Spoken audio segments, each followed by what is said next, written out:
Gardner from ebhypno.com, Elliott Bay Hypnosis, coming to you live and direct. Welcome to the live stream of consciousness. Today, I'm going to be talking about some fake news coming out of England that isn't about the coordinated media attack on Russell Brand.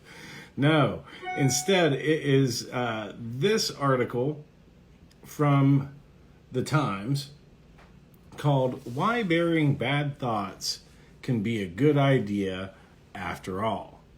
Cambridge University findings appear to challenge the Freudian pillar of psychology.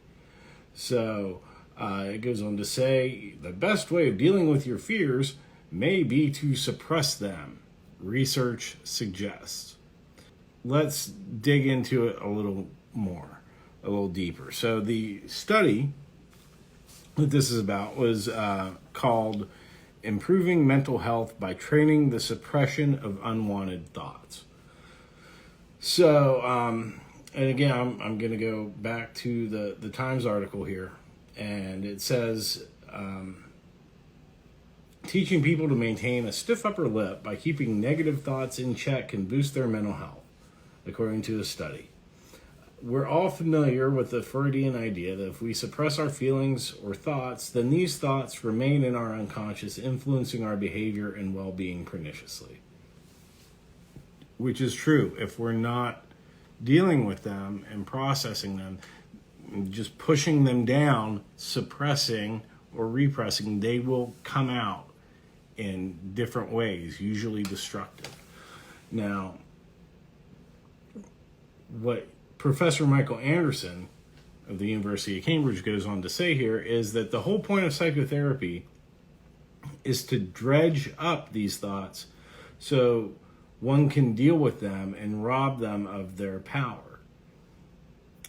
And I think that's, a big difference between therapy and hypnosis. Because, when you're doing, traditional talk therapy, one of the risks, I would say, one of the things that keeps it from being really effective is you're talking about things and you're accessing that and you're bringing it up, and therefore you're changing your emotional state to how you feel about whatever, and you're spinning around and around and around. And sometimes we can brute force through that and get a breakthrough, and they're just kind of rolling the dice and hoping that one of these days that happens.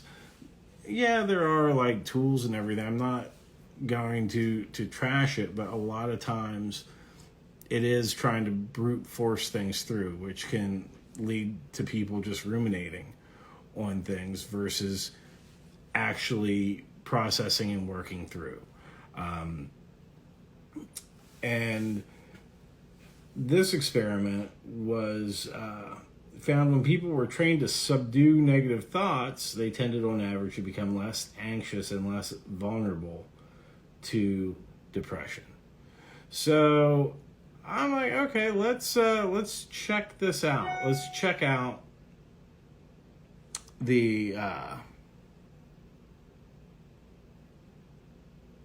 study. And taking a look at it, I thought, I'm like, okay, this is going to be a real shit show.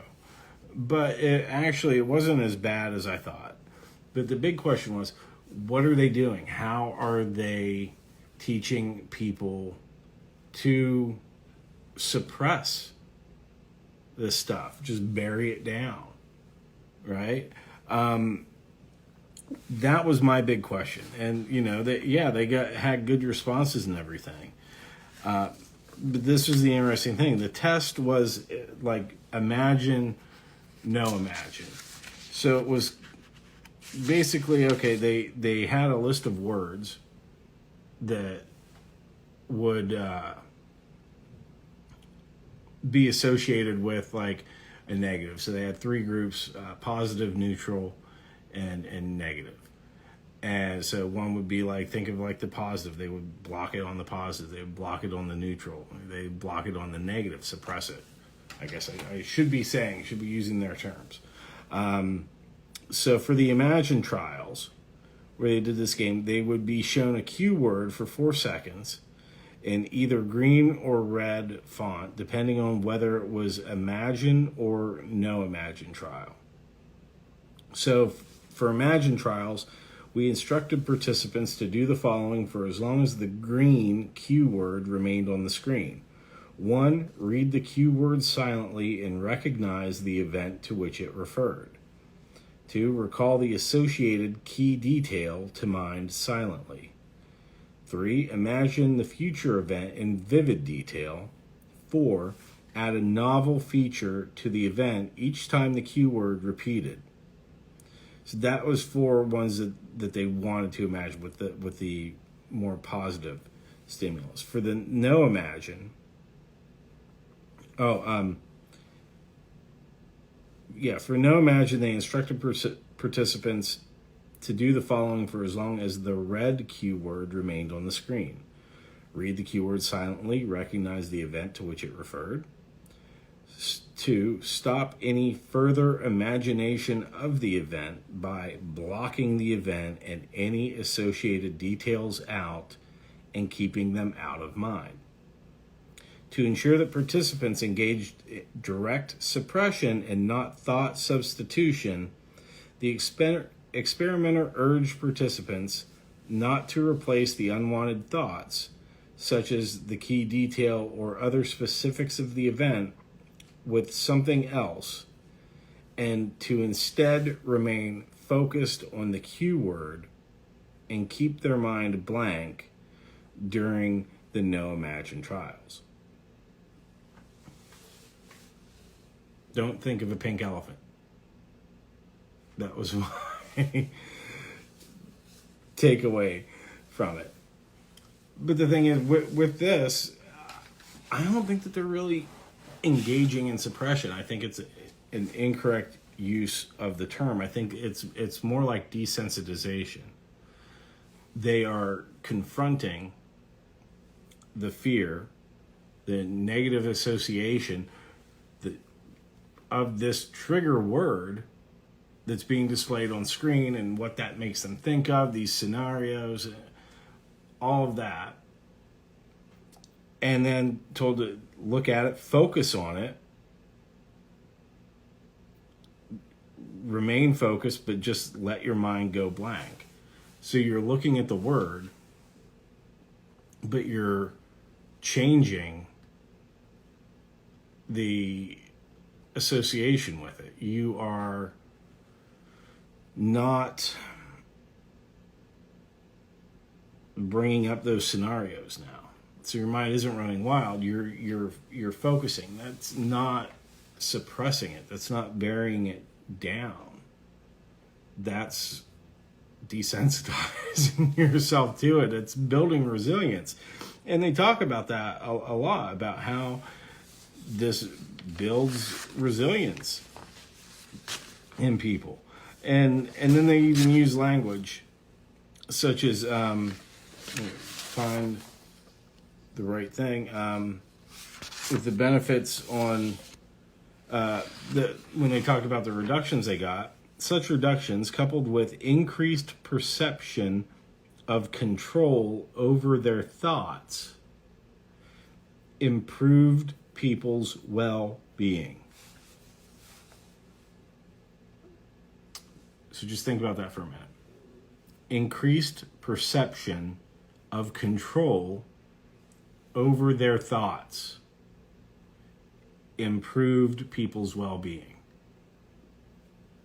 Once they got control of their thoughts and realized that they are not their thoughts are not them, they're just thoughts. They're just emotions. They can be different. They don't have to react to them or follow them down a rabbit hole into someplace destructive.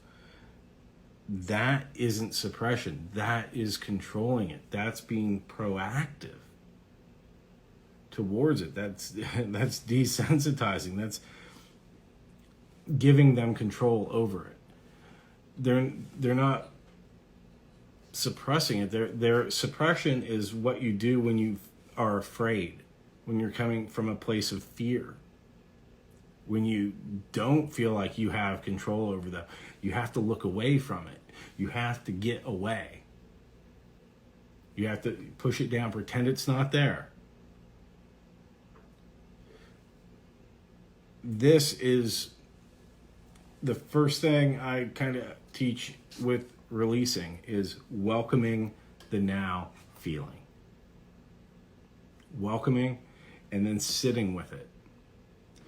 Becoming comfortable with the discomfort. Right? That's not suppressing it. You're welcoming it at that point. So everything can get flowing again. So you're not stuck open in the fight, flight, freeze. It's flowing. And so you're cycling through the chart of emotions. And you're able to flow the way you're supposed to. Knowing that we're hardwired to feel sad. We're hardwired to feel anxious. Because these are mechanisms. They're not good or bad. They just are. You know, they can manifest in destructive ways, but they really just are. And we can't control that. But controlling it doesn't mean that we're suppressing it. It doesn't mean that we're not doing it. And when they are, as they talk about the training,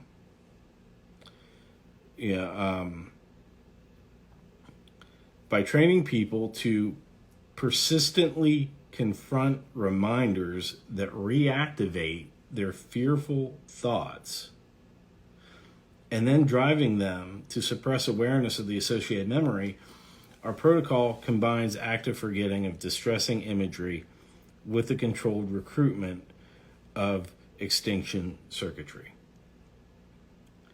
Now, I don't think that persistently confronting reminders that reactivate their fearful thoughts and training people to do that, to stare something down that makes them uncomfortable,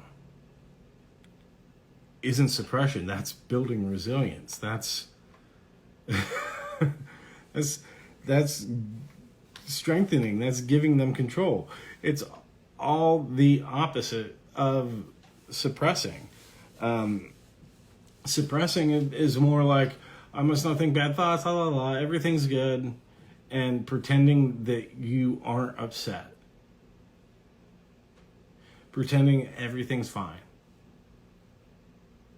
No, I'm not mad. I'm not mad. Everything's fine. La la la. Fake it till you make it. That is suppressing your emotions. That is not dealing with them. The fact that they are training them in a technique to do this, it's effectively dealing with it. So it's not suppression by its nature. So I really disagree with their use of suppression. I mean, clearly this benefited people, at least after 3 months. I think they can get those changes a lot faster with hypnosis. You can do that in one session. Start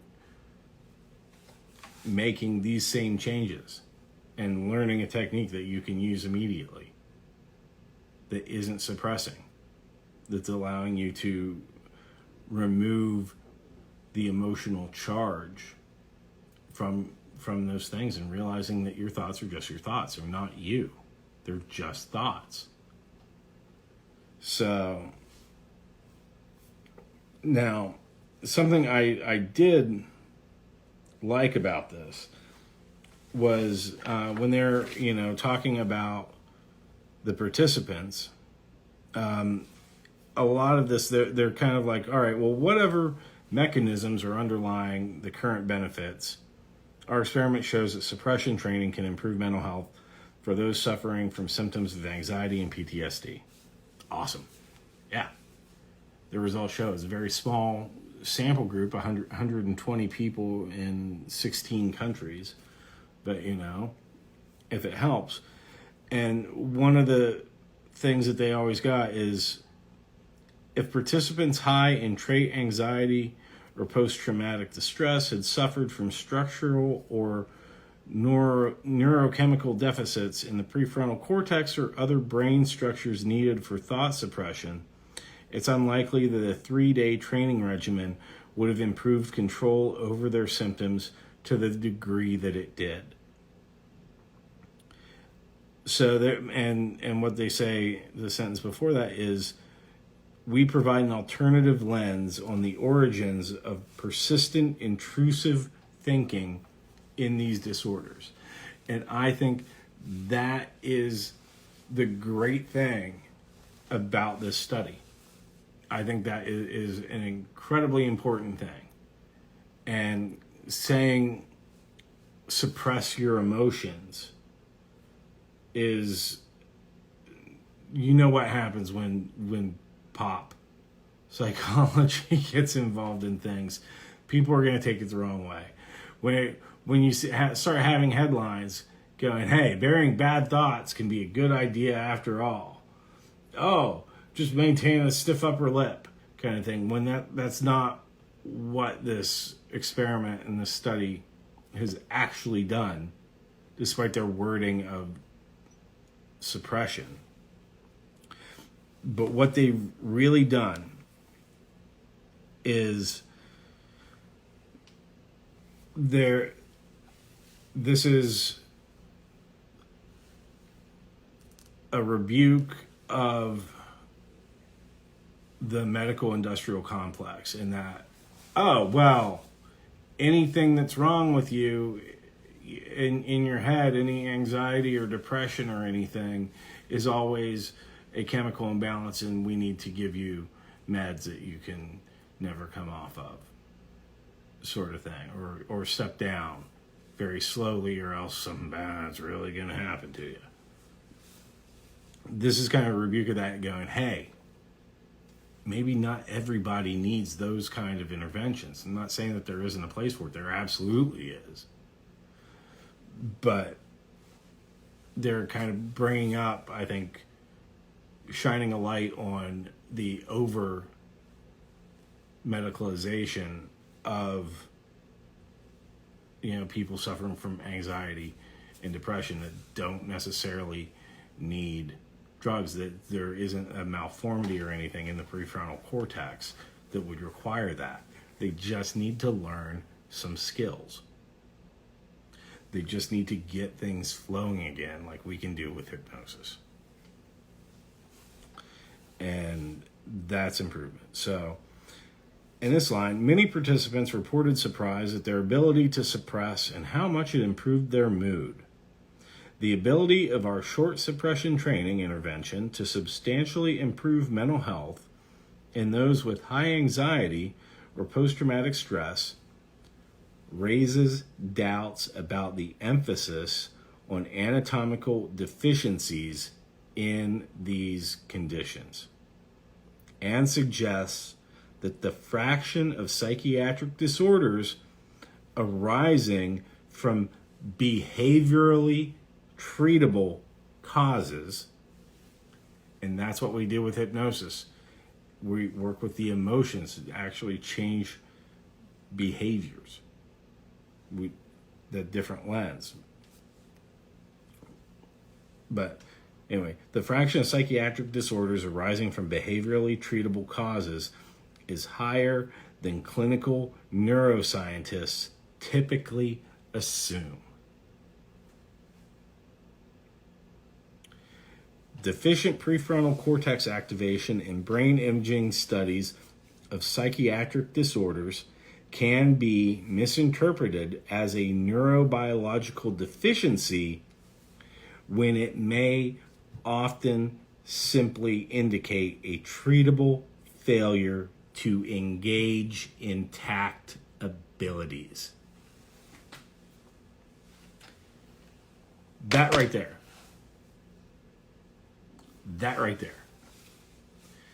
That is most important thing.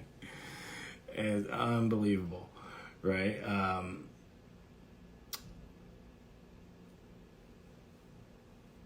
We know that people have been over medicated with antidepressants and things like that, that many of them don't need.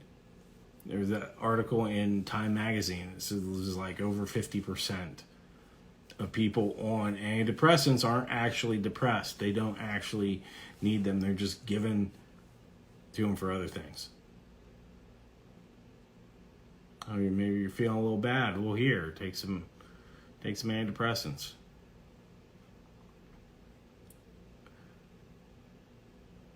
And then, over the summer, we found out that, hey, they don't really work. They do something, yeah, they do this in the brain, but it's not really doing anything. I have to look that whole thing up again. But yeah, what is interpreted as a neurobiological deficiency may often simply indicate a treatable failure to engage in tact abilities. There's nothing wrong with you for feeling anxious. There's nothing wrong with you. You're not broken because you have anxiety or because you have PTSD. Something malfunctioned, it became disordered. You can reorder it. It's just getting that flowing again and learning the skills to do it. Not necessarily by becoming over medicated with things that you don't need until you've actually tried everything. So, because yeah, it's just thoughts and emotions.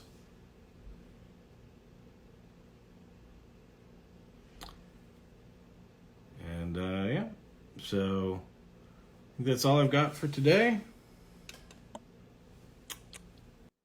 And I'm pretty sure I was just muted the entire time. Oh boy. All right. Well, thanks everyone for watching.